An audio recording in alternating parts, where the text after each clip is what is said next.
Today we are going to look at the dot plot and the stem and leaf plot. Right?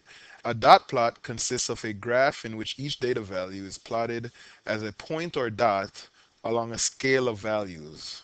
Dots representing equal values are going to be stacked on top of each other. So the first thing we want to do is we want to create our scale. Our scale is just going to be a horizontal line like an x-axis. And we're going to put the values on that scale. Now, in order to put the values, we have to know where the values in our data set, our data set is here. We want to know where those values start and stop. So we need to know the minimum data value and the maximum data value.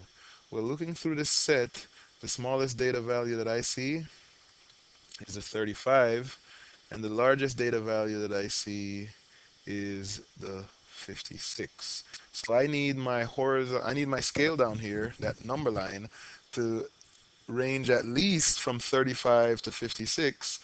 But since I want nice round numbers, I'm going to start it at 30 and go all the way up to 60.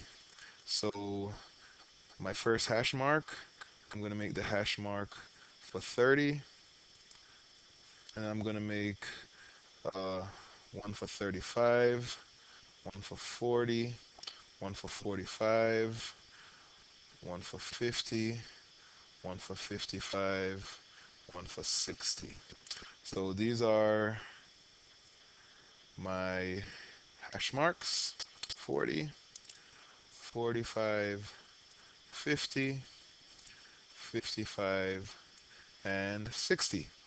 And now what I want to do is I want to go through and I want to make each value a dot above the number that it actually on the number line I want to make a dot above whatever number the value is. So for instance, the first value we're going to deal with is the 38. The 38 here, well, 38 is somewhere between 35 and 40, and it's actually a little closer to 40. So right there, I would make a dot where the 38 should be. And then we'll move on to the next value. The next value is 56. So I'm going to go to a little bit beyond 55, and I'm going to make a dot at the 56 just to the right of 55. And that'll take care of this value. The next value is 54. Well, 54 is just a little bit less than 55, so I make a dot to represent the value of 54. Now I have a repeated value, and notice it says here, dots representing values that are equal are stacked on top of each other. So this next 56, I'm going to put stacked on top of, right above the original 56. That takes care of that. The next one is going to be 35, so I'm going to make a dot right above 35 on that scale. That takes care of 35. The next one is going to be 42. 42 will be a dot presented here, and that takes care of 42. And then 37, well, 37 is to the left of 38, but more than 35. So I'll make a dot between the dot that represents 38 and 35. That takes care of my 37.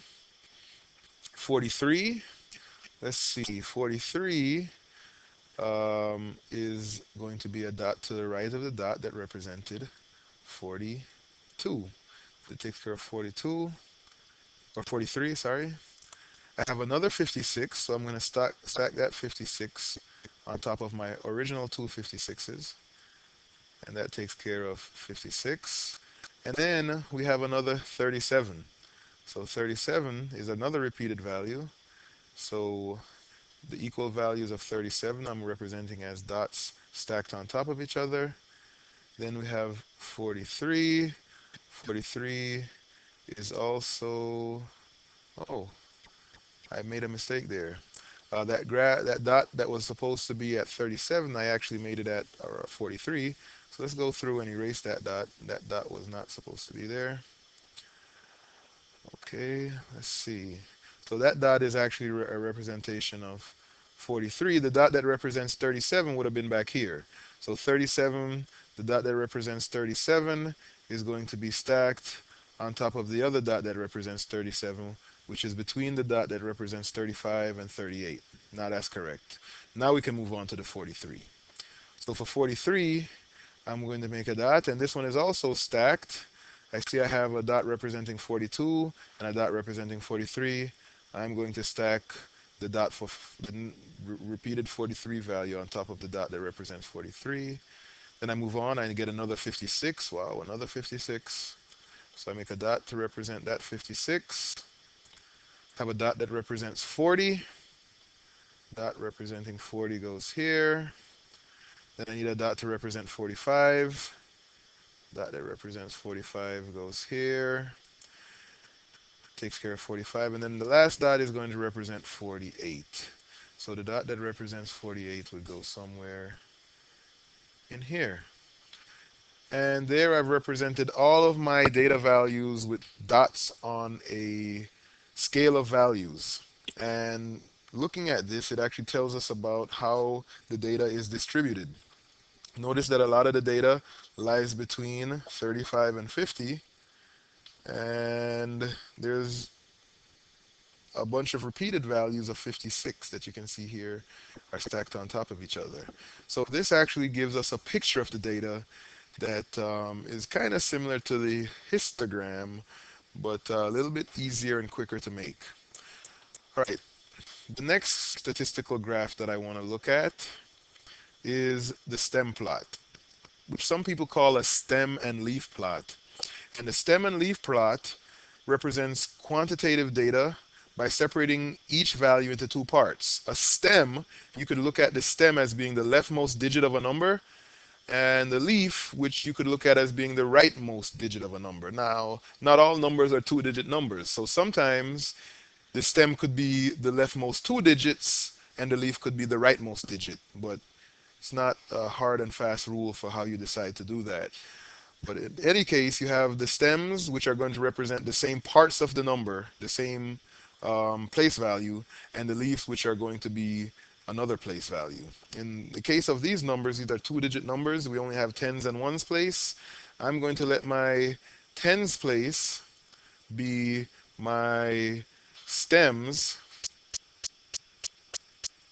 and I'm going to make the ones place be my leaves.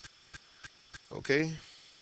So the tens place will represent the stems, and the ones place will represent the leaves. So what I want to do first is I'm going to go ahead and I'm going to make a vertical line.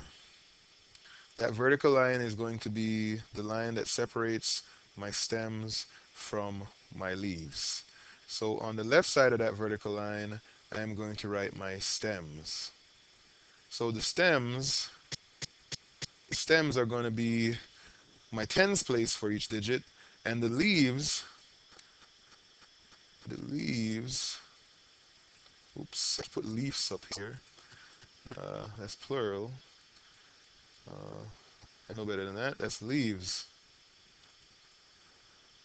So my leaves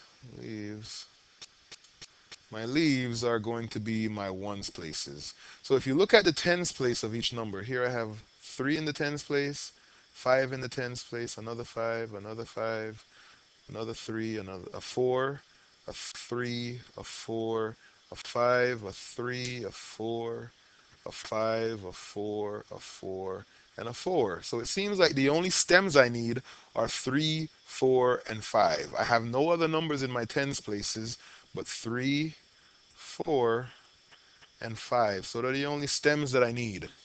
All right?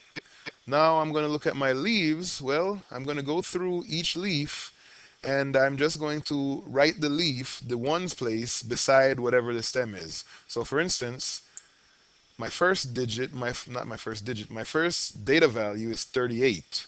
Well, the stem for 38 would be 3, and the leaf would be the 8.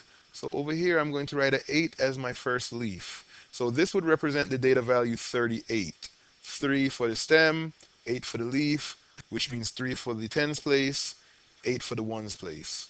Moving on, the next digit is 56. So I have a 5 for the stem, and I'm going to make the leaf be a 6. The next number is 54. So I have 5 for the stem and 4 for the leaf. So I have these three already taken care of.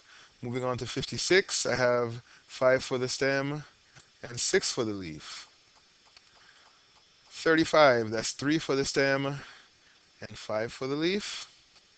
42 is 4 for the stem, 2 for the leaf. 37 would be 3 for the stem, 7 for the leaf. 43 would be 4 for the stem, 3 for the leaf. 56 would be 5 for the stem, 6 for the leaf. 37 would be 3 for the stem, 7 for the leaf. 43 would be 4 for the stem, 3 for the leaf. 56 would be 5 for the stem, 6 for the leaf. 40 would be 4 for the stem, 0 for the leaf. 45 would be 4 for the stem, 5 for the leaf. And 48 would be 4 for the stem, 8 for the leaf. So here I have my data set represented as stems, which represents the tens place, which represent this tens place, and leaves, which represent the ones place. So we actually have all the data here. We have the 38, which is the 3 for the stem and the 8 for the leaf, and so forth. So this is how we're going to construct our stem and leaf plot, and the previous slide was the dot plot.